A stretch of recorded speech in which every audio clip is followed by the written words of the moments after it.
Hello साथी, कैसे हैं आप लोग। तो हम लोगों ने इसके पहले मध्यकालीन इतिहास शुरू किया था। मध्यकालीन इतिहास के पार्ट 2 है। यहाँ पर हम दिल्ली सल्तनत शुरू करने जा रहे हैं। इसके पहले हम मोहम्मद गोरी, महमूद गजनवी, सिंध आक्रमण, ये सब चीज़ों के बारे में देख ली। तो अब हम दिल्ली सल्तनत जो है 1206 ईस्वी से 1526 ईस्वी तक शासन होता है, जिसमें 5 राजवंशों ने प्रमुख रूप से शासन किया। गुलाम वंश, तुगलक वंश, गुलाम वंश या मामलुक वंश, खिलजी वंश, ठीक है, तुगलक वंश, सैयद वंश और लोधी वंश। ये 5 शासकों ने, 5 वंशों ने शासन किया। ठीक है, ये 1206 से 1526 ईस्वी तक, उसके बाद मुगल काल चालू हो जाता है। तो दिल्ली सल्तनत जो पहला प्रमुख वंश था, ये मामलुक वंश या फिर इसे गुलाम वंश भी कहते हैं। इसमें 11 शासकों ने शासन किया था। 11 शासकों ने। तो जो मामलुक वंश या गुलाब वंश है, इसमें 1206 ईस्वी से इसकी शुरुआत होती है। 1290 ईस्वी तक इसमें इसमें शासक करते 11 शासकों ने शासन किया। ये लगभग 84 साल तक ये शासन करता है। कौन? मामलुक वंश या गुलाम वंश, 84 साल तक। इसमें पहला शासक कौन था? पहला शासक इसमें कुतुबुद्दीन ऐबक है। 1206 से 1210 ईस्वी तक कुतुबुद्दीन ऐबक, जिसे हम पील बख्श, लाख बख्श, कुरान ख्वा, हातिम दुती, मलिक, सिपा सलार, मोहम्मद गोरी का था ना ये सिपा सलार। तो इसके नाम से इसको हम जानते हैं। ये सुल्तान को, इसने सुल्तान को उपाधि ले ली थी। 1208 में पहले गुलाम था तो मोहम्मद गोरी का, फिर 1208 में इसकी दास्ता से इसको मुक्त कर दिया गया। इन्होंने 2.5 दिन का झोपड़ा, कुब्बत इस्लाम मस्जिद, कुतुब मीनार, सब चीज़ें, बहुत सारे स्थापत्य के निर्माण कराए थे। फिर 1206 से 1210 फिर दूसरा शासक आराम शाह बनता है। फिर आराम शाह को ही हराकर 1210 से 1236 ईस्वी तक इल्तुतमिश बनता है। इल्तुतमिश ने दिल्ली सल्तनत का पहला सुल्तान माना जाता है। इक्ता व्यवस्था की शुरुआत करता है व्यवस्थित रूप से। ये सल्तनत काल का पहला शासक था जिसने शुद्ध अरबी के सिक्के चलवाए, चांदी का टंका चलवाया, तांबे का जीतल चलवाया। 1210 से 1236 ईस्वी तक था। इलबरी जनजाति का तुर्क था। तुर्क की कौन सा था? इल्तुतमिश इलबरी जनजाति का तुर्क था। इल्तुतमिश का अंतिम अभियान जो अगर पूछा जाए तो 1236 ईस्वी में था, उत्तर पश्चिम बामियान में हुआ था। इसकी उपाधि थी सुल्तान ए सईद, भाग्यशाली सुल्तान से कहते हैं। मिनहाज ने कहा था, मिनहाज सुराज जो है ये सुल्तान ए सईद कहा था। सुल्तान आजम तथा नासिर अमीर उल मोमिन, गुलामों का गुलाम, मकबरों का पितामह, ये सब की उपाधि इसकी थी। फिर उसके बाद तीसरे नंबर पर 1236 से 1240 तक रजिया सुल्तान बनती है। लेकिन उसके पहले में, रजिया सुल्तान से भी पहले क्या नाम है, रुकनुद्दीन फिरोज 1236 बनता है। फिर 1236 से 1240 तक रजिया सुल्तान बनती है। फिर उसके बाद मुइजुद्दीन बहराम शाह 1240 से 1242 तक। फिर अलाउद्दीन मसूद शाह 1242 से 1246। फिर नसीरुद्दीन महमूद 1246 से 1265 ईस्वी तक था। मिनहाज ने नसीरुद्दीन महमूद को दिल्ली का आदर्श सुल्तान और सुल्तानुस सलातीन कहा था। फिर बलबन आता है। बलबन 1266 से 1287 ईस्वी तक था। इसने चालीसा दल की समाप्ति कर दी थी। इसने दीवान अर्ज नामक एक सैन्य विभाग का गठन किया था। इक्ताओं के बीच ख्वाजा नामक अधिकारी की नियुक्ति की थी बलबन ने। ठीक है, इसको उलूक खा या फिर नियाबत खुदाई या जिले इलाही की उपाधि धारण किया था। बलबन के बाद 1287 से 1290 तक कैकुवात था और गुलाम वंश का अंतिम शासक कई-उमर्स था। कई-उमर्स 1290 ईस्वी तक, 1290 ईस्वी तक कई-उमर्स था। ठीक है, एक एक शासक के बारे में स्पेशली पढ़ते हैं। तो कुतुबुद्दीन ऐबक जो है दास वंश, गुलाम वंश, मामलुक वंश का संस्थापक था। कुतुबुद्दीन ऐबक 1206 से 1210 ईस्वी तक तुर्क जनजाति था। इसने राजधानी लाहौर था। इसने राजधानी लाहौर बनाया था। आगे चलकर इल्तुतमिश ने राजधानी को दिल्ली बना दिया। उपाधि पील बख्श, लाख बख्श, कुरान ख्वा, ये सब, मलिक सिपा सलार इसकी उपाधि थी। कुतुबुद्दीन ऐबक ने ही दिल्ली में कुतुब मीनार का निर्माण करवाया। कुब्बत इस्लाम मस्जिद का निर्माण करवाया। ऐबक के सेना नायक बख्तियार खिलजी ने ही नालंदा विश्वविद्यालय को ध्वस्त किया था। ऐबक ने कभी सुल्तान का उपाधि धारण नहीं किया था। वह केवल मालिक और सिपा सलार की पदवियों संतुष्ट रहा। 1208 ईस्वी में ऐबक को दास्ता से मुक्ति मिल गई थी। अपनी उदारता के कारण ऐबक इतना अधिक दान करता था कि इसको लाख बख्श की उपाधि कहा गया। तो इसकी मृत्यु जो थी फिर 2.5 दिन का झोपड़ा नामक मस्जिद का निर्माण करवाया था कुतुबुद्दीन ऐबक ने। इसने दिल्ली में स्थित कुतुब मीनार का निर्माण कार्य प्रारंभ किया था, जिसे इल्तुतमिश ने पूरा किया। फिरोज शाह तुगलक ने शासनकाल में चौथी मंजिल को काफ़ी हानि पहुंची थी, तो जिस पर फिरोज ने चौथी मंजिल के स्थान पर 2 और मंजिलों का निर्माण कराया, चौथी पांचवी मंजिल का। इसका मृत्यु सुल्तान कुतुबुद्दीन ऐबक की मृत्यु चौगान खेलते समय आधुनिक पोलो की भांति खेल था, घोड़े गिरने से 1210 ईस्वी में हुई थी। उसे लाहौर में दफनाया गया। आराम शाह, आराम शाह यह ऐबक की मृत्यु के बाद पश्चात लाहौर का शासक बना। ठीक है, ऐबक की 1210 से 1211 ईस्वी तक था। ठीक है, फिर आता है इल्तुतमिश। इल्तुतमिश 1211 से 1236 तक। यह इसकी जाति इलबारी तुर्क था। यह सम्मी वंश या प्रथम इलबारी वंश का संस्थापक था। सम्मी वंश का अंतिम शासक नसीरुद्दीन महमूद था। सम्मी वंश का अंतिम शासक। ठीक है,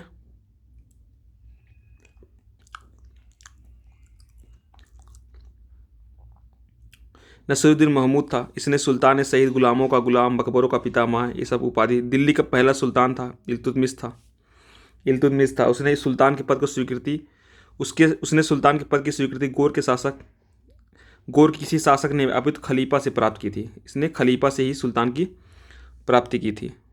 इल्तुतमिश जो था, सुल्तान बनने से पूर्व बदायूं का सूबेदार था। कहाँ का? बदायूं का सूबेदार था। इल्तुतमिश ने ही सभी शहरों में काजी और अमीर दाद नामक अधिकारी की नियुक्ति की थी।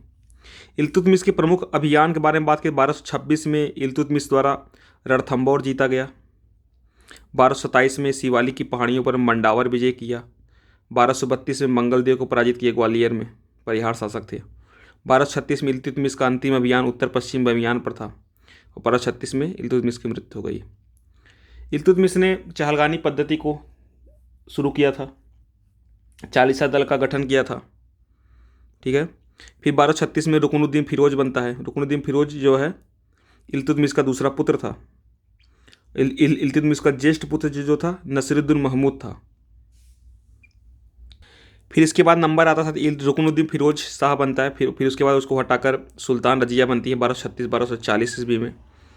1240 ईस्वी में इनकी उपाधि उम्दत उल निस्वा थी। उम्दत उल निस्वा किसकी उपाधि थी? इन्हीं की, रजिया की। रजिया दिल्ली सल्तनत की पहली एवं आखिरी मुस्लिम महिला शासिका थी। ठीक है, रजिया ने सिक्के चलवाए थे। सुल्तान रजियत अल दुनिया वाल दिन बिन अल सुल्तान के रूप में सिक्के ढाले गए थे।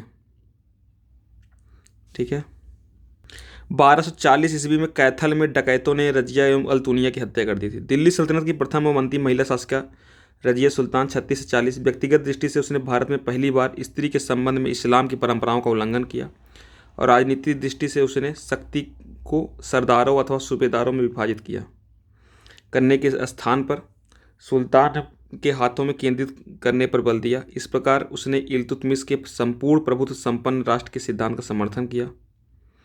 ठीक है, बलबन आता है। बलबन 1266 से 1287। बलबन के बाद में बीच में जो 2-3 शासक हो, बहराम शाह के समय में ही प्रथम बार बहराम शाह जो था वो उसने स्वयं को खलीफा घोषित किया था। ठीक है, बहराम शाह। बलबन था। बलबन इसका मूल नाम बहाउद्दीन था। बहाउद्दीन, इसका पूरा नाम गियासुद्दीन बलबन था। उलूग खा या महान खा नियाबत खुदाई की उपाधि धारण करता। इलबारी तुर्क था। ये बलबनी वंश या द्वितीय इलबारी वंश, इस वंश का अंतिम शासक कैकुवाद था। इसने दीवान ए अर्ज, बलबन ही सबसे पहले सैन्य विभाग का गठन किया था। दीवान ए अर्ज से दीवान ए अर्ज का पहला प्रमुख आमिर खुसरो का नाना इमादुल मुल्क रावत था, जो कि पहले रावत ए अर्ज था। सिख, बलबन ने सबसे पहले 1279 ईस्वी में जिलों के रूप में सिख का विकास किया। इसका प्रमुख सिकदार कहलाता था। बलबन की सफलता का मुख्य आधार उसका गुप्तचर विभाग बरीद था। बलबन ने प्रत्येक इक्ता में तथा जनसाधारण के बीच बरीद की नियुक्ति की। साहिब दीवान, बलबन ने इक्ताओं में ख्वाजा या साहिब दीवान की नियुक्ति की। ख्वाजा नामक पद की कदम किया था बलबन ने। जागीरदारी व्यवस्था, सैनिकों को सैन्य सेवा के बदले जागीरें दी जाती थी। वे उनकी मृत्यु के बाद उनके वंशजों के पास बनी रहती थी। खलीफा, बलबन राजनीतिक शक्ति का प्रयोग करने के लिए खलीफा की अनुमति लेने की चर्चा करता था। 1287 में बलबन की मृत्यु हुई थी। इल्तुतमिश ने 1233 में ग्वालियर विजय के पश्चात बलबन को खरीदा था। रजिया सुल्तान के समय बलबन अमीर सिकदार के पद पर पहुंचा। रजिया के विरुद्ध षड्यंत्र में उसने तुर्की सरदारों का साथ दिया। फलस्वरूप बहराम शाह के सुल्तान बनने के बाद उसने अमीर आखुर का पद मिला। विद्रोहियों के प्रति बलबन की नीति रक्त युद्ध की नीति थी। वह मंगोलों के प्रति उसकी नीति शक्ति एवं कूटनीति पर आधारित थी। पहला मंगोल आक्रमण किसके काल में हुआ था? बहराम शाह के काल में हुआ था, 1240-42 में। बंगाल विद्रोह एकमात्र विद्रोह था जिसे बलबन ने दिल्ली से बाहर आकर दबाया था। ठीक है। बंगाल को तुर्क लोग परिपूर्ण नरक कहते थे। सल्तनत युग में इसे विद्रोहों का नगर भी कहा जाता था। इल्तुतमिश एवं बलबन दोनों के ज्येष्ठ पुत्रों की मृत्यु मंगोलों से लड़ते हुए हुआ था। बलबन दिल्ली सल्तनत का प्रथम सुल्तान था जिसने अपना वसीयत घोषित किया था। उसके वसीयत को बर्नी ने संकलित किया। महमूद गजनवी एवं बलबन ने अपने वंश को फिरदौसी के शाहनामा वर्णित अफरासियाब से जोड़ा। महमूद गजनवी बलबन ने अपने वंश को फिरदौसी के शाहनामा वर्णित अफरासियाब से जोड़ा और स्वयं को अफरासियाब का वंशज बताया। 1236 से 66 ईस्वी तक अकाल दिल्ली सल्तनत के इतिहास में चालीसा का शासन युग के रूप में प्रसिद्ध है। लेकिन नसीरुद्दीन महमूद दिल्ली सल्तनत का एकमात्र सुल्तान था जिसकी केवल एक पत्नी थी। नसीरुद्दीन महमूद दिल्ली सल्तनत का एकमात्र सुल्तान था जिसकी केवल एक पत्नी थी। बलबन ने सिजदा भूमि पर लेटकर अभिवादन करना, पापोस सुल्तानों के चरणों को चूमना की रीतियों को आरंभ किया था। बलबन ने अपने दरबार में प्रतिवर्ष फारसी त्यौहार नवरोज उत्सव को भी प्रारंभ किया था। ठीक है, कौन किया था? बलबन ने। खिलजी वंश आ जाए 1290 से 1320 तक। खिलजी वंश तो उसमें 84 वर्ष तक शासन कौन किया था? गुलाम वंश, मामलुक वंश। उसमें 11 शासकों ने शासन किया था। इसमें इन 6 शासकों ने खिलजी वंश का 1290 से 1320 ईस्वी तक खिलजी वंश का शासक था। खिलजी वंश में शुरुआत 30 वर्ष तक था। इसमें जलालुद्दीन खिलजी 1290 ईस्वी में रणथंभौर अभियान था। वो जलालुद्दीन खिलजी 1290 से 1296 ईस्वी तक वो 70 वर्ष की उम्र में सुल्तान बना, सर्वाधिक वृद्ध सुल्तान। फिर इब्राहिम रुकनुद्दीन बनता है 1296 में। फिर अलाउद्दीन खिलजी बनता है। अलाउद्दीन खिलजी 1296 से 1316 ईस्वी तक। इसको सल्तनत का समुद्रगुप्त भी कहा जाता है, अलाउद्दीन खिलजी का। फिर सिहाबुद्दीन उमर बनता है 1316 में। फिर मुबारक शाह बनता है 1316 से 1320 में। हम अभी कुछ देर पहले बहराम शाह को बता दिए थे कि वह स्वयं को खलीफा घोषित किया था। तो मुबारक शाह था, ये 1316 से 1320 तक मुबारक शाह था। ये दिल्ली सल्तनत का एकमात्र सुल्तान था जिसने स्वयं को खलीफा घोषित किया था। सिक्कों पर उसकी उपाधि खलीफातुल्लाह अंकित थी। नसीरुद्दीन खुसरो या खिलजी शासक नहीं था 1320 ईस्वी में। इसने क्या किया कि ये हिंदू धर्म से परिवर्तित मुसलमान था। इसके सिक्कों पर हिंदू देवी देवताओं का अंकन दिखाई पड़ता है। पैगंबर का सेनापति खुसरो की उपाधि धारण किया था। ठीक है, तो जलालुद्दीन फिरोज खिलजी जो है 1290-1296 ईस्वी में शासक बनता है, खिलजी वंश की स्थापना करता है। ठीक है, इसका राज्याभिषेक कीलूगढ़ी के महल में होता है। 1290 में इसने अभियान 1290 इसका रणथंभौर अभियान है। 1292 में जलालुद्दीन ने मंडौर दुर्ग राजपूतों से छीन लिया। 1292 में कड़ा व मानिकपुर के इक़्तिदार अलाउद्दीन खिलजी ने मालवा से भिलसा की लूट की। तो अलाउद्दीन खिलजी जो महत्वपूर्ण है खिलजी वंश में, इसे क्वेश्चन बनता है 1296 से 1316 ईस्वी में। तो जिसका जन्म था 1266 में। मूल नाम अली या अली गुरसब था। 1296 ईस्वी में रुकनुद्दीन इब्राहिम को हटाकर बलबन के लाल भवन में स्थित दौलत खाना जुलूस में अलाउद्दीन ने राज्याभिषेक किया।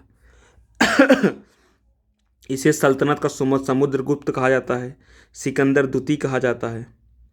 ठीक है, सिकंदर द्वितीय का 1303 ईस्वी में चित्तौड़ विजय के पश्चात अलाउद्दीन ने बाजार व्यवस्था को लागू किया था। बाजार व्यवस्था कब लागू किया था?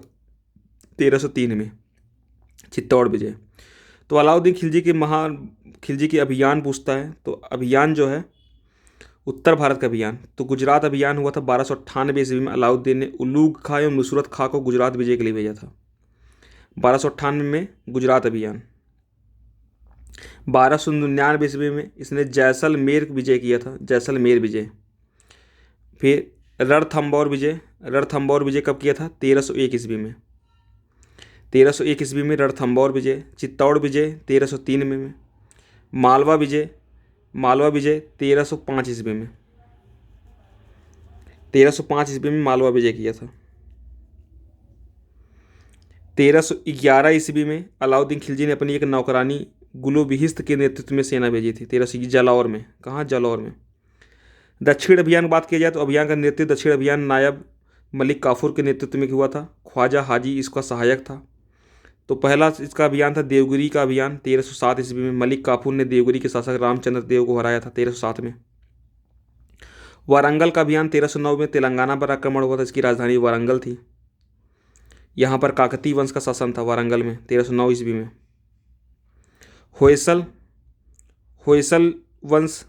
होयसल जिसका राजधानी द्वार समुद्र हुआ करता था। तो होयसल अलाउद्दीन खिलजी का समकालीन होयसल शासक बीर बल्लाल तृतीय था। 1310 ईस्वी में काफूर ने होयसल पर आक्रमण किया था। 1311 ईस्वी में काफूर ने पांडे राज्य पर हमला किया था। किस पे? पांडे राज्य पर।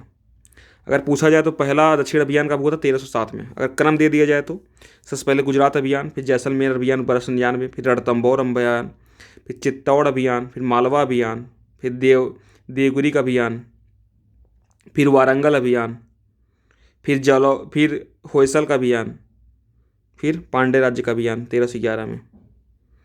अलाउद्दीन खिलजी के शासनकाल में होने वाले प्रमुख विद्रोह कौन कौन से थे?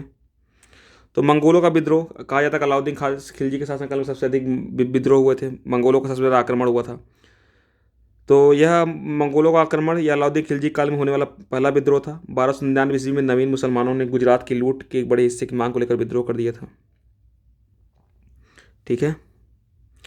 हाजी मौला का विद्रोह किया हुआ था इसके काल में। मंगू खा का विद्रोह हुआ था। अकत खा का विद्रोह हुआ था। मंगोल, अकत खा, मंगू खा, हाजी मौला। इसने अपने काल में सरदार अमीरों की दावतों, विवाह संबंधों पर प्रतिबंध लगा दिया। शराब, भांग, पासा इस सब पे प्रतिबंध लगा दिया। गुप्तचरों का जाल भी बिछा दिया। बरीद, मुहनियन ये सबको जाल नियुक्ति की। इसने व्यक्तिगत संपत्ति पर भी वो कर दिया। अलाउद्दीन खिलजी के समय प्रशासन की बात की जाए तो दीवान इंसा ये पत्राचार तैयार करना पत्र व्यवहार के लिए था। दीवान रसालत ये पड़ोसी राज्यों में भेजे जाने वाले पत्रों के प्रारूप तैयार करना, विदेशी राजदूतों से संपर्क करने के लिए दीवान रसालत। दीवान रियासत ये व्यापारी वर्ग पर नियंत्रण रखना, आर्थिक नियमों को लागू करने के लिए। दीवान वजारत ये प्रमुख वजीर होता था वित्त विभाग का। दीवान आरिज ये युद्ध मंत्री और सैन्य मंत्री होता था। सेना की भर्ती, वेतन बांटना, सेना के हुलिया ये सब नामावली रखता था।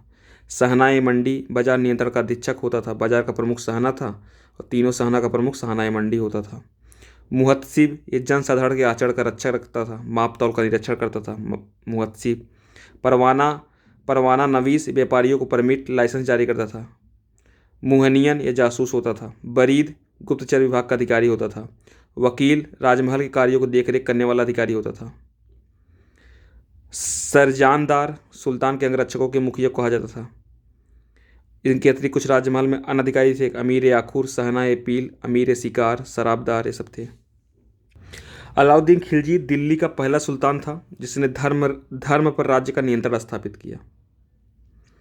पद्मिनी जो राणा रतन सिंह की पत्नी थी, अलाउद्दीन खिलजी की मेवाड़ की राजधानी चित्तौड़ पर जो 1303 में जो आक्रमण के दौरान राणा रतन सिंह की मृत्यु हो जाने के कारण रानी पद्मिनी ने जौहर कर लिया था।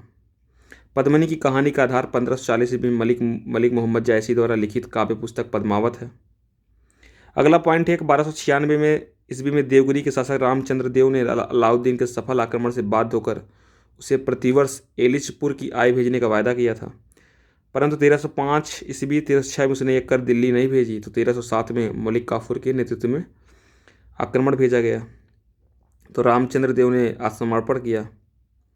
ठीक है। और आगे चलकर उसे सम्मानपूर्वक सम्मान दिया खिलजी ने और रायन की उपाधि दी।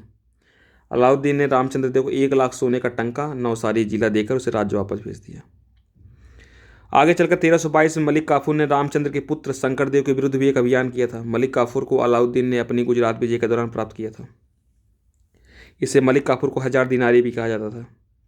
अलाउद्दीन पहला सुल्तान था जिसने भूमि की पैमाइश कराकर लगान वसूल करना प्रारंभ किया था। अलाउद्दीन अपनी व्यवस्था को लागू करने के लिए एक पृथक दीवान मुस्तखराज की स्थापना की थी। दीवान मुस्तखराज की स्थापना कौन किया था? अलाउद्दीन खिलजी ने किया था। अलाउद्दीन अपनी व्यवस्था को लागू करने के लिए, अपनी भू व्यवस्था को लागू करने के लिए अलाउद्दीन खिलजी ने उपज का 50% भूमि कर खराज के रूप में निश्चित किया। और अलाउद्दीन खिलजी भारत का पहला मुस्लिम शासक था जिसने भूमि की वास्तविक आय पर राजस्व निश्चित किया था। ठीक है।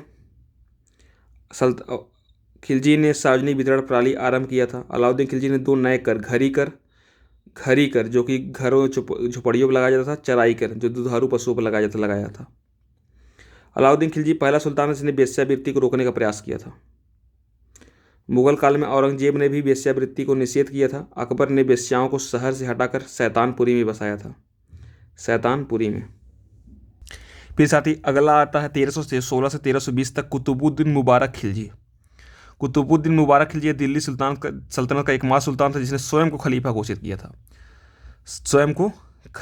किया था।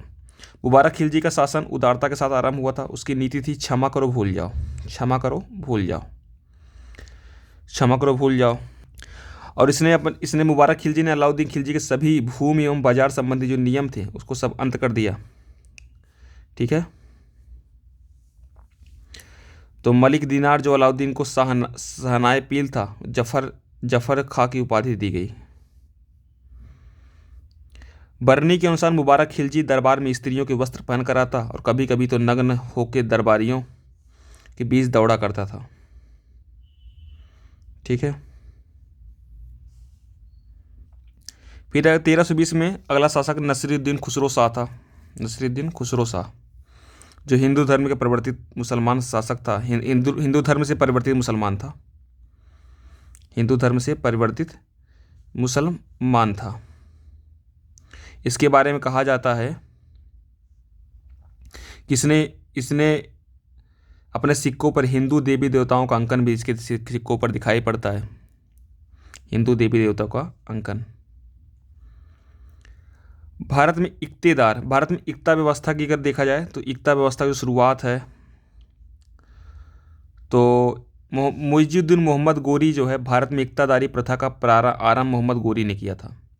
1192 ईस्वी में कुतुबुद्दीन ऐबक को हासी का इक्ता तथा मलिक नसरुद्दीन इतमूर को उच्च एवं मुल्तान की इक्ता दी थी। हालांकि ऐबक ने भी इसे विस्तार दिया था। आगे चलकर इल्तुतमिश ने दिल्ली सल्तनत की सबसे महत्वपूर्ण इक्ता बदायूं का इक्तादार बनाया गया था।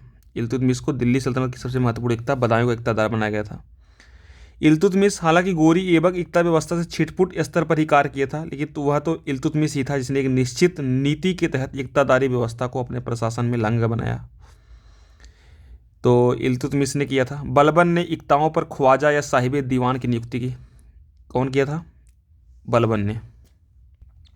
अलाउद्दीन खिलजी आगे चलकर इसने छोटी इक्ता था खालसा की भूमि में बदल दिया और इक्ता के बदले नगद वेतन देने की परिपाटी चलाया। कौन? सर्वप्रथम अलाउद्दीन खिलजी ने। अब स्थानीय प्रशासन की बात करें साथी, तो स्थानीय पर प्रांतों का विभाजन कर दिया गया। तो आपको पता है, इसकी पहले चर्चा किया था कि प्रांतों का विभाजन सर्वप्रथम सिकों के रूप में, जिलों के रूप में बलबन ने किया था 1279 ईस्वी में। सिक निर्माण और उसका जो प्रमुख सिकदार होता था। आगे चलकर लोधी और मुगल युग में इसको जिले को सरकार की संज्ञा दे दी गई और इसका सरकार की संज्ञा दे दी गई। सिख का विभाजन परगना में हुआ। ठीक है। यहाँ आमिल जो था परगने का मुख्य अधिकारी एवं मुशरिफ लगान को निश्चित करने वाला, जो मुशरिफ की नियुक्ति की जाती थी। ग्राम प्रशासन जो है सबसे नीचे की प्रशासनिक इकाई ग्राम थी, जहाँ पर खूत या मुकद्दम या चौधरी जमींदार नामक पैतृक अधिकारी नियुक्त थे। वे अपनी भूमि पर रियायती दर से लगान देते थे, जिसे किस्मते खूती कहा जाता था। दूसरे व किसान से सरकारी लगान के अतिरिक्त जो प्राप्त करते थे वह हुकूक खूती कहलाता था। हुकूक खूती। अलाउद्दीन ने खूतों का कठोरता से दमन किया। उसने उनकी लगान व्यवस्था से हटाकर ग्रामों में केंद्रीय कर्मचारियों जैसे आमिल, नौसिंदा, सरहंग एवं मुहस्सिल की नियुक्ति की। अलाउद्दीन खिलजी ने पटवारियों की बहियों का निरीक्षण की प्रथा आरंभ की और इब्न बतूता 100 गांवों के मंडल के शासन की इकाइयों, सादी तथा 84 गांव के समूह चौरासियों का उल्लेख करता है। कुछ महत्वपूर्ण और तर्क बात की जाए तो दीवान मुस्तखराज की स्थापना कौन किया था? अलाउद्दीन खिलजी ने किया था। उद्देश्य बकाया लगान की वसूली का था। बख्शी सल्तनत काल में प्रांत का सैन्य एवं प्रशासनिक अधिकारी था। जैनुल आबदीन को बड़शाह भी कहा जाता था। अलाउद्दीन खिलजी का विजय क्रम क्या था? गुजरात था, रणथंभौर था, चित्तौड़ था, तेलंगाना था, वरंगल विद्रोह था। नसीरुद्दीन खुसरो शाह दिल्ली सल्तनत की गद्दी पर बैठने वाला अकेला भारतीय सुल्तान था। तुगलक साम्राज्य 23 मुक्तकों प्रांतों में विभक्त था। फिरोज शाह तुगलक ने सेना में विरासत का सिद्धांत शुरू किया। अधिराज्य में विश्वास रखने वाला सुल्तान कौन था? इल्तुतमिश था। इक्तादारों की आय का आकलन करने के लिए ख्वाजा नामक नियुक्ति कौन किया था? बलबन ने किया था। तुगरिल ने सुल्तान मुगीसुद्दीन की पदवी के साथ स्वयं को लखनऊती का शासक घोषित किया था। तुगरिल ने विदेशी यात्रियों को इज्जा कहकर पुकारा गया। कौन पुकारा था? फिरोज शाह तुगलक ने। अलाउद्दीन खिलजी के शासनकाल में लोग अपनी पुत्रियों का विवाह लिपिकों से नहीं करते थे। अलाउद्दीन खिलजी का प्रभुत्व पांडे शासकों ने स्वीकार नहीं किया था, तो 1311 में उस पर आक्रमण कर दिए थे इसने। रुकनुद्दीन फिरोज शाह की माता शाह तुर्कान विद्वानों एवं पवित्र जनों को उपहार एवं दान देने के लिए प्रसिद्ध थी। तुर्कों के शासनकाल में भारत की राजकीय भाषा क्या थी? फारसी थी। क्या थी? फारसी। फिरोज शाह तुगलक शिक्षा में व्यावसायिक पाठ्यक्रम लागू किया था और रोजगार कार्यालयों की भी स्थापना की थी। फिरोज शाह तुगलक ने। मलिक सरवर और मलिक काफूर कौन थे? किन्नर थे। बघेल शासक भीम द्वितीय ने सर्वप्रथम मोहम्मद गोरी को 1178 में हराया था। ठीक है। अब आता है तुगलक वंश। तुगलक वंश जो दिल्ली सल्तनत में सबसे ज़्यादा वर्षों तक शासन किया, 92 वर्षों तक शासन किया था तुगलक वंश ने, 1320 से 1412 ईस्वी में। इसके संस्थापक गियासुद्दीन तुगलक था। अंतिम शासक नसीरुद्दीन महमूद था। जाति इसकी तुर्क थी। कौन सी जाति थी? तुर्क जाति थी। तो तुगलक वंश में पहला शासक कौन था भाई? गयासुद्दीन तुगलक। गयासुद्दीन तुगलक जो है 1320 से 1325 ईस्वी तक शासन करता है। इसने उपाधि ली थी अल सहीद की। मोहम्मद बिन तुगलक के सिक्कों पर गयासुद्दीन की यह उपाधि मिलती भी है। गयासुद्दीन तुगलक ने डाक व्यवस्था सुदृढ़ किया था। सिंचाई व नहरों की शुरुआत किया था। संगीत को, शराब को निषिद्ध किया था। ठीक है। इसने इसके महत्वपूर्ण अभियानों में 1324 में बंगाल का अंतिम अभियान था। 1321 ईस्वी में वारंगल तेलंगाना का अभियान था। मोहम्मद बिन तुगलक के बारे में बात की जाए, मोहम्मद बिन तुगलक 1325 से 1351 ईस्वी तक है। इसका मूल नाम जो था मलिक फखरुद्दीन जौना खां था। इसका उपनाम जो था, उपनाम अबुल मजाहिद था। अबुल मजाहिद, अलूक खां, अल सुल्तान, जिल्ली इल्ला था। ठीक है। फिर मोहम्मद बिन तुगलक के साथ में जैन गुरु थे जिन प्रभा सूरी के साथ विचार विमर्श करता था। मोहम्मद बिन तुगलक जैन जिन प्रभा सूरी के साथ विचार विमर्श करता था। ये गंगा जल पीने वाला, होली मनाने वाला पहला सुल्तान था। तो जैन जिन प्रभा सूरी के साथ विचार विमर्श करूँगा मोहम्मद तुगलक। लेकिन अकबर ने हरविजय सूरी के साथ कौन करता था? अकबर करता था। जिन प्रभा सूरी और हरविजय में कन्फ्यूज नहीं होने का। तो हरविजय सूरी के साथ अकबर करता था। जिन प्रभा सूरी के साथ मोहम्मद बिन तुगलक करता था। इसके 5 कार्य प्रणाली थे जो बहुत पूछे जाते हैं। दोआब में कर वृद्धि क्रम से देखा जाए 5 कार्य किया था। दोआब में कर वृद्धि। फिर 1327 में राजधानी परिवर्तन किया था। फिर सांकेतिक मुद्रा का संचालन किया था 1330 में, सांकेतिक मुद्रा का प्रचलन। फिर खुरासान अभियान, फिर कराची अभियान। 1337 में कराची अभियान था इसका। फिर दोआब में कर वृद्धि, राजधानी परिवर्तन, सांकेतिक मुद्रा प्रचलन, खुरासान अभियान, कराची अभियान। फिर मोहम्मद बिन तुगलक बाद फिरोज शाह तुगलक बनता है 1351 से 1388 ईस्वी तक। इसका सबसे ज़्यादा नहर का निर्माण यही करवाता है। ब्राह्मणों पर जजिया कर लगाता है। ये तुष्टीकरण की नीति अपनाता है। बागों को बनवाता है। सरायों का निर्माण करता है। दारुल सफ़ा दवाखाना की स्थापना। दीवान खैरात विवाह विभाग की स्थापना। दीवान इश्तियाक, पेंशन विभाग के, दीवान बंदगान, दास विभाग की स्थापना, ये सब की स्थापना करता है। ठीक है। रोजगार विभाग की स्थापना ये सभी करता है फिरोज शाह तुगलक। फिर आता है 1388 से 1389 तक गयासुद्दीन तुगलक द्वितीय था। फिर अबू बकर शाह था 89 से 90। फिर नसरुद्दीन मोहम्मद शाह था 1390 से 94। अलाउद्दीन सिकंदर शाह था 1394 में। फिर नसरुद्दीन मोहम्मद के काल में तैमूर आक्रमण हुआ था। तैमूर आक्रमण किसके काल में हुआ था? 1398 में हुआ था तैमूर आक्रमण। तो उस समय 1394 से 1412 तक कौन था? तुगलक वंश में नसीरुद्दीन महमूद था। तुगलक वंश का अंतिम सुल्तान था नसीरुद्दीन महमूद। इसका वजीर मल्लू इकबाल था। तो इसी काल में तैमूर का आक्रमण हुआ था 1398 ईस्वी में। ठीक है। तो अगर प्रमुख शासकों की में मोहम्मद बिन तुगलक के बारे में बात करें, क्योंकि गयासुद्दीन के बारे में जो था वो देख लिए, गयासुद्दीन तुगलक के बारे में।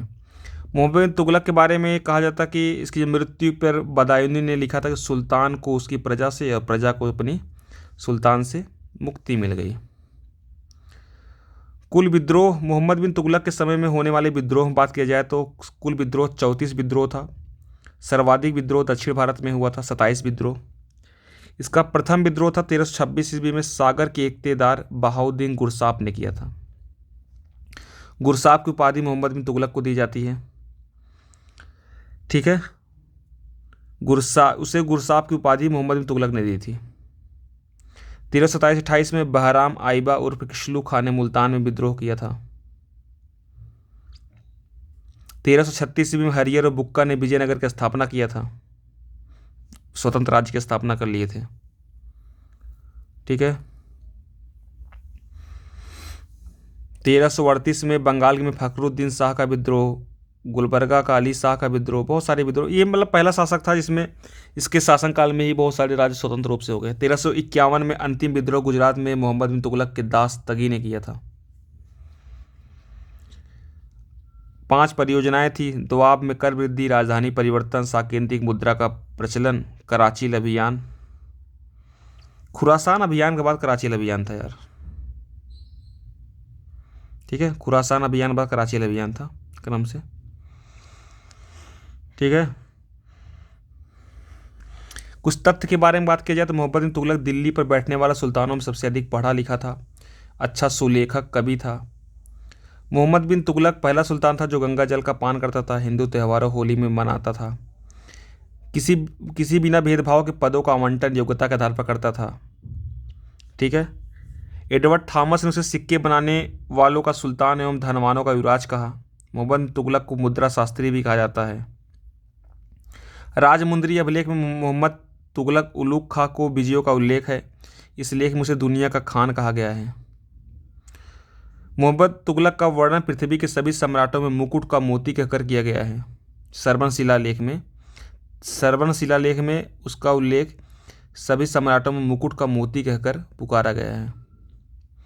दिल्ली में वेदों के गायन से भी, जिसके काल में दिल्ली में वेदों के गायन से भी पाप भाग जाते थे। ठीक है। मोहम्मद बिन तुगलक एवं अकबर ऐसे 2 शासक हुए थे जिनकी धार्मिक नीतियों के खिलाफ काजियों ने फतवा जारी किया था। अकबर के खिलाफ जौनपुर के काजी मुल्ला यजदी ने फतवा जारी किया था। इब्न बतूता ने मोहम्मद बिन तुगलक के साम्राज्य के लिए हिंद एवं सिंध शब्द का प्रयोग किया था। मोहम्मद बिन तुगलक ने इब्न बतूता को चीन भेजा था। मोहम्मद बिन तुगलक ने सर्वप्रथम एक अकाल संहिता का निर्माण करवाया था। अकाल संहिता का इब्न बतूता जो मोरक्को का अफ्रीकी यात्री था, यह मोहम्मद बिन तुगलक के कार्यकाल में 1325 से 1351 भारत आया था। 1342 में उस सुल्तान ने राजदूत बनाकर चीन भेजा था और उसने इब्न बतूता ने किताबुल रेहला नामक अपनी पुस्तक में अपनी यात्रा का विवरण प्रस्तुत करता है। सल्तनत काल में डाक व्यवस्था का विस्तृत विवरण हमें इब्न बतूता के वृत्तांत से मिलता है। ठीक है। अब फिरोज तुगलक के बारे में बात करोगे तो फिरोज शाह तुगलक, इसका मूल नाम 1351 से 1388 ईस्वी तक था। इसका मूल नाम कमालुद्दीन फिरोज था। ये सल्तनत का अकबर कहा जाता था, उपाधि इसकी थी। सल्तनत का अकबर की उपाधि लेता है।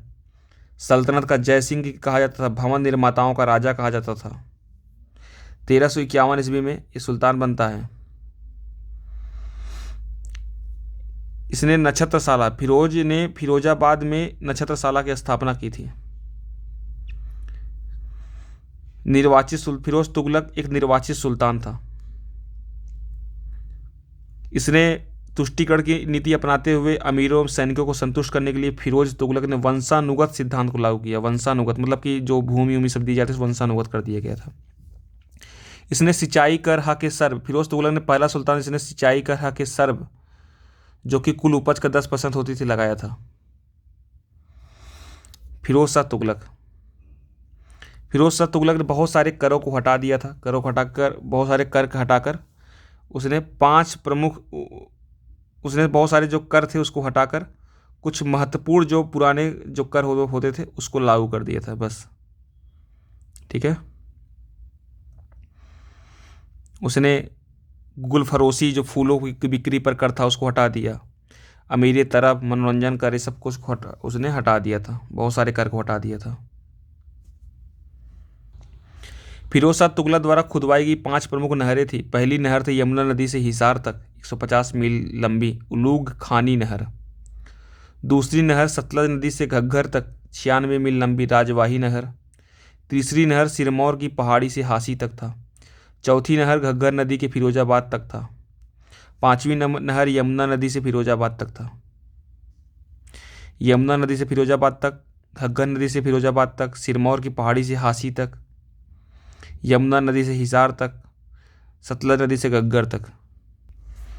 फिरोज शाह तुगलक ने यह जजिया कर को लगाया। गैर धार्मिक कर था। इसने भारत में जजिया कर का सर्वप्रथम मोहम्मद बिन कासिम लगाया था। फिरोज शाह तुगलक ने ब्राह्मणों पर भी जजिया कर लगाया। अकबर प्रथम थे ने जजिया कर को समाप्त कर दिया, परंतु औरंगजेब ने पुनः जजिया कर लगाया। फर्रुखसियर ने एक बार जजिया कर को समाप्त कर दिया था, परंतु पुनः फर्रुखसियर ने भी जजिया कर लगाया। बाद में मोहम्मद शाह रंगीला जो था इसने जजिया कर को पूर्णतः खत्म कर दिया था। फिरोज शाह तुगलक बारे में महत्वपूर्ण तथ्य यह है कि भारत में सबसे ज़्यादा नहरों का निर्माण इसी कारण में था। फिरोज शाह तुगलक ने ब्राह्मणों पर जजिया कर लगाया था। फिरोज शाह तुगलक ने अशोक के 2 स्तंभों को मेरठ टोपरा से दिल्ली लाया था। फिरोज शाह तुगलक ने आदेश दिया कि शासनकाल में भविष्य में होने वाले समारोह 21 दिन ही चलेंगे। फिरोज शाह अपनी आत्मकथा में बताता है कि वह प्रथम 6 वर्षों में मिस्र के खलीफा से 2 बार सुल्तान पद की स्वीकृति ली थी। संतों की मज़ारों पर मुस्लिम स्त्रियों को जाने से रोक लगा दिया ताकि महिलाएं लोगों को कामुक नजरों से बची रहें। जजिया को पृथक कर बना दिया। उसने ब्राह्मणों पर भी लगाया इसे। गैर मुस्लिमों को धर्म परिवर्तन का लालच दिया। कौन दिया था? इसी ने दिया था। फिरोज ने महदी नेता रुकनुद्दीन की हत्या करवा दी और क्योंकि उलेमाओं के अनुसार वह गैर इस्लामिक कार्यों में लिप्त था।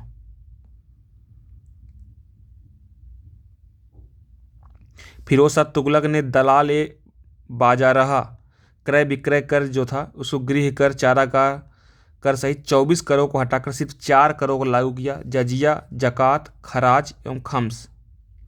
जजिया, जकात, खराज एवं खम्स को लगाया क्योंकि इस्लाम इतने ही करों की मान्यता देता था। इन करों को हटाने से उसे 30 लाख रुपए की हानि हुई। खम्स वही रखा जो इस्लाम मान्यता देता था, अर्थात 1/5 राज्य, 4/5 सैनिक। खराज की दर जो थी, खराज की दर कितनी थी? 1/, जजिया, जकात, खराज की दर कितनी? 1/5 भाग रखा। इसके बदले में उसने 2 और कर को लागू किया था। 2 और कौन को? सिंचाई कर और हर के सर्व। सिंचाई कर और हर के सर्व को लागू किया जो 10% होती थी। खराज कितना था? 20%। ठीक है। दिल्ली में उसने 1200 बाग, सलोराबाद पर 80 बाग, चित्तौड़ में 44 बगीचे ये सब बनवाए थे। ठीक है। फिरोज पहला शासक था जिसने हिंदू धर्म ग्रंथों का संस्कृत से फारसी का अनुवाद कराने के लिए अनुवाद विभाग की स्थापना किया था। अनुवाद विभाग की स्थापना किया था। ठीक है। फिरोज ने 5 दारुल सफ़ा क्या था? एक खैराती औषधालय खुलवाया था। ठीक है। दीवान एक खैरात स्थापित किया ताकि मुस्लिम अनाथ स्त्रियों विधवों को आर्थिक मदद हो सके, निर्धन मुस्लिम लड़कियों का विवाह हो सके, इसलिए दीवान एक खैरात किया था। और इसी के अंतर्गत दीवान एक खैरात के अंतर्गत विवाह विभाग की स्थापना किया था। ठीक है। सार्वजनिक निर्माण विभाग की भी स्थापना किया था। अब फिरोज ने अपने भाई जौना खां की याद में 1359-60 ईस्वी में गोमती नदी किनारे जौनपुर की स्थापना किया था। फिरोज तुगलक के पास सर्वाधिक गुलाम थे, 1,80,000 कहा जाता है। इसने सर्वप्रथम रोजगार विभाग की स्थापना किया था। फिरोज तुगलक ने दिल्ली सल्तनत का पहला सुल्तान था जिसने वृद्धावस्था पेंशन हेतु दीवान एहतियात पेंशन विभाग की स्थापना और सार्वजनिक निर्माण विभाग, दीवान खैरात, दीवान बंदगान, दास विभाग, बेरोजगारों के लिए रोजगार ब्यूरो की स्थापना किया था। ठीक है। फिरोज ने लोक शिकायतों के निवारण के लिए एक अलग विभाग दीवान रिसालत का गठन किया था। ठीक है। फिरोज शाह तुगलक ने अनेक मंदिरों को तोड़ा, मरम्मत पर पाबंदी लगा दी थी। फिरोज शाह तुगलक ने खराज मतलब लगान, खम्स मतलब लूट का माल, जजिया मतलब गैर मुसलमानों पर लगने वाला कर और जक़ात मुस्लिम आय से कर जो मुस्लिम पर ही खर्च किया जाता था को छोड़कर अन्य सभी कर को समाप्त कर दिया था। किसानों पर वह सुर्ब सिंचाई कर लगाया था। फिरोज शाह तुगलक ने हिसार, फिरोजाबाद, फतेहाबाद, जौनपुर नगरों की स्थापना की। दिल्ली में फिरोज शाह कोटला नगर बसाया। फिरोज शाह तुगलक कुतुब मीनार की चौथी मंजिल की मरम्मत करवाई, 5वीं मंजिल का निर्माण करवाया और मेरठ और टोपरा से अशोक के स्तंभों को दिल्ली लेकर आया। दासों के लिए दीवान बंदगान विभाग की स्थापना की। महिलाओं बच्चों को आर्थिक सहायता के लिए दीवान खैरात दान विभाग की स्थापना की। खैराती अस्पताल के रूप में दारुल सफ़ा की स्थापना की। मैरिज ब्यूरो, लोक निर्माण विभाग, रोजगार कार्यालय की स्थापना की। जगन्नाथ मंदिर, पुरी के जगन्नाथ मंदिर को हानि पहुंचाई। फिरोज शाह ने 2 नए सिक्के आधा मतलब जीतल का आधा, बिख जीतल का 1/4 चलाए। फिरोज शाह ने ससगानी 6 जीतल का सिक्का भी चलाया। फिर अगला शासक इसमें 1394 से 1412 ईस्वी तक था नसीरुद्दीन महमूद। इसे तुगलक वंश का अंतिम सुल्तान था। दिल्ली का अंतिम तुर्की भी सुल्तान था। नसीरुद्दीन महमूद के शासनकाल में मध्य एशिया के महान मंगोल सेना नायक तैमूर ने भारत पर आक्रमण 1398 ईस्वी में किया था। ठीक है। 1412 में नसीरुद्दीन महमूद शाह की कैथल में मृत्यु हो गई थी। 1413 में दौलत खां लोदी को सरदारों को ने सुल्तान बनाया। तैमूर के आक्रमण के बाद 1414 ईस्वी में उसने दिल्ली पर अधिकार कर लिया और नए वंश का स्थापना सैयद वंश की नींव डाली गई। सैयद वंश 1414 से 1450 ईस्वी तक। इसमें 4 शासक महत्वपूर्ण थे। खिरिज खां जिसकी ये सैयद वंश का संस्थापक था। खिरिज खां, मुबारक शाह। खिरिज खां 1414 से 1421, मुबारक शाह 1421 से 1434, फिर मोहम्मद शाह 34 से 43, आलम शाह 43 से 51। सैयद वंश का संस्थापक खिरिज खां था। सैयद वंश का अंतिम शासक अलाउद्दीन आलम शाह था। सैयद वंश का कुल शासनकाल 37 वर्ष था।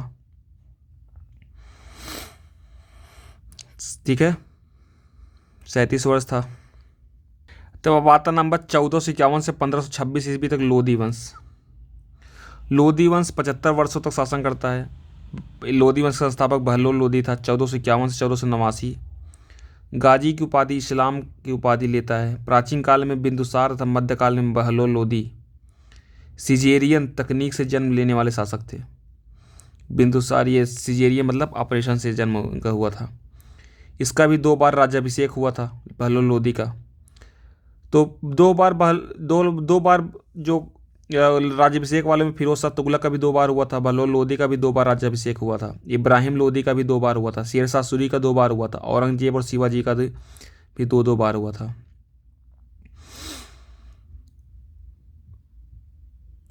बहलोल लोधी ने ही 1484 ईस्वी में सरकी वंश के अंतिम शासक सुल्तान हुसैन शाह से सरकी से जौनपुर को जीत लिया था। सिकंदर लोधी जो 1489 से 1517 ईस्वी में वह गुलरुखी उपनाम से कविताएं लिखता था। सल्तनत काल में सबसे अच्छी गुप्तचर व्यवस्था सिकंदर लोधी के समय ही थी। उसने 1504 ईस्वी में आगरा नगर की स्थापना की और 1500 नामकरण और इसी नामकरण भी किया था। 1506 से 1526 ईस्वी तक आगरा को राजधानी बनाया था। इब्राहिम लोधी 1726 से 1517 से 1526 युद्ध क्षेत्र में मरने वाला एकमात्र सुल्तान था। बाबर ने इब्राहिम लोधी को अनपरखा, सूरमा व कंजूस कहा था। लोधी वंश की राजधानी जो थी 1451 से 1506 ईस्वी तक 56 वर्ष तक दिल्ली रही। इसके पश्चात 20 वर्ष तक आगरा हो गई, जब 1504 में सिकंदर लोधी ने आगरा का स्थापना किया। ठीक है। सिकंदर लोधी ने 500 बंदियों के साथ जैन हंससूरी की प्रार्थना सुनकर मुक्त कर दिया था। सुल्तान ने जैन भिक्षु जम्बूजी को भूदान दिया था। सिकंदरा नामक गांव सिकंदर लोधी ने बसाया था। इसी सिकंदरा का नाम अकबर ने बहिस्ताबाद किया।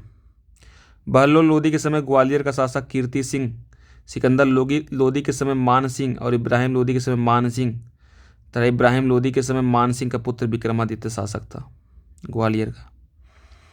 बहलोल लोधी था 1451-1489। लोधी वंश की स्थापना बहलोल लोधी ने 1451 में की थी। ठीक है। इसका सबसे महत्वपूर्ण विजय जौनपुर की थी 1484 ईस्वी में। हिंदुओं के प्रति धार्मिक कट्टरता का व्यवहार नहीं किया इसने। यह सिंहासन पर न बैठकर दरबारियों के बीच बैठता था। इसके दरबार में कई प्रतिष्ठित हिंदू सरदार राय करण सिंह, राय प्रताप सिंह, राय नरसिंह सिंह रहते थे। उसने बहलोल सिक्का चलाया जो उत्तर भारत में अकबर से पूर्व विनिमय का मुख्य साधन था। ठीक है। बहलोल लोधी ने अपने मृत्यु से पहले ही अपने तीसरे पुत्र निजाम खां को अपना उत्तराधिकारी नियुक्त कर दिया था, किंतु कुछ सरदारों ने इसका विरोध किया। इसका मुख्य कारण यह था कि निजाम खां की मां जैम्बद एक सुनार की पुत्री थी। ठीक है। सिकंदर लोधी जब आता है, सिकंदर लोधी बहलोल का उत्तराधिकारी था। इसका नाम निजाम खां था। गुलरुखी गुलाबी चेहरा के उपनाम से कविताएं लिखता था। इसका राज्याभिषेक काली नदी के तट पर कुस्के फिरोज में हुआ था। सिकंदर लोधी ने भूमि मापन हेतु गज सिकंदरी पैमाना अपनाया था। 1504 में आगरा नगर की स्थापना और 6 में आगरा को राजधानी बनाया था। सिकंदर लोधी ने कुतुब मीनार की मरम्मत करवाई, निर्धनों के लिए मुफ्त भोजन किया। लोधी ने मुहर्रम में ताजिए निकलवाना बंद कर दिया और पीरों और संतों के मज़ारों पर मुस्लिम स्त्रियों को जाने से रोका था। सिकंदर लोधी शहनाई सुनने का बहुत शौकीन था। वह गुलरुखी उपनाम से कविताएं लिखता था। सुल्तान सिकंदर ने अनाज से जकात समाप्त कर दिया। अनाज से जकात को आयकर को समाप्त कर दिया था। वो उसके समय में गायन विद्या का श्रेष्ठ ग्रंथ लज्जत सिकंदर शाही की रचना की गई थी। लज्जत सिकंदर शाही। इब्राहिम लोधी 1517 से 1526 ईस्वी तक 2 बार राज्याभिषेक हुआ। अंतिम लोधी सुल्तान था। इब्राहिम लोधी ने कहा कि राजा का कोई सगा संबंधी नहीं होता। इब्राहिम लोधी द्वारा आरोपित भूराजस्व की दर 1/4 थी, मतलब 25%। तारीख खान जहानी के लेखक नियामत उल्लाह के अनुसार इब्राहिम लोधी युद्ध क्षेत्र में मरने वाला दिल्ली सुल्तानत का एकमात्र सुल्तान था। पानीपत में बाबर ने ईंटों से निर्मित एक मकबरे का निर्माण कर उसमें इब्राहिम लोधी को दफना दिया। 1518 ईस्वी में महाराणा सांगा और इब्राहिम लोधी के मध्य खतौली का युद्ध हुआ था। इस युद्ध में इब्राहिम लोधी पराजित हुआ और पानीपत का प्रथम युद्ध 21 अप्रैल 1526 में बाबर और इब्राहिम लोधी के मध्य हुआ था। बाबर की योग्य सेनापतित्व, श्रेष्ठ युद्ध नीति और तोप खाने के कारण इब्राहिम की पराजय हुई और युद्ध स्थल पर मारा गया। ठीक है। तो ये साथ ही रहा राजनीतिक जितने भी दिल्ली सल्तनत के वंश थे, शासक थे, इसको देख लिया गया। अब सल्तनत कालीन, अब नेक्स्ट में एक वीडियो इसमें और सल्तनत काल में बनेगा। इसमें सल्तनत कालीन जितने प्रशासन, संस्कृति, स्थापत्य को देखकर सल्तनत काल को ख़त्म किया जाएगा। फिर हम मुगल काल में तुरंत एंट्री मार देंगे। उसके बाद मुगल काल में तुरंत एंट्री पड़ जाएगी। समझ रहे हो दोस्त? तो कैसा रहा वीडियो? लाइक करिए, शेयर करिए। यार 40-45 मिनट में आप पूरा रिवीजन कर रहे हो, इससे बड़ा क्या चाहिए आपको यार? देखो रिवीजन ही बहुत इंपॉर्टेंट है। रिवीजन अगर 40-45 मिनट में अगर रिवीजन हो जा रहा है तो क्या मज़े की बात है भाई। इतना आसान नहीं होता चीज़ों को छांटना, इंपॉर्टेंट चीज़ों को लेकर चलना सिर्फ। ठीक है। तो जय हिंद, जय खंड भारत।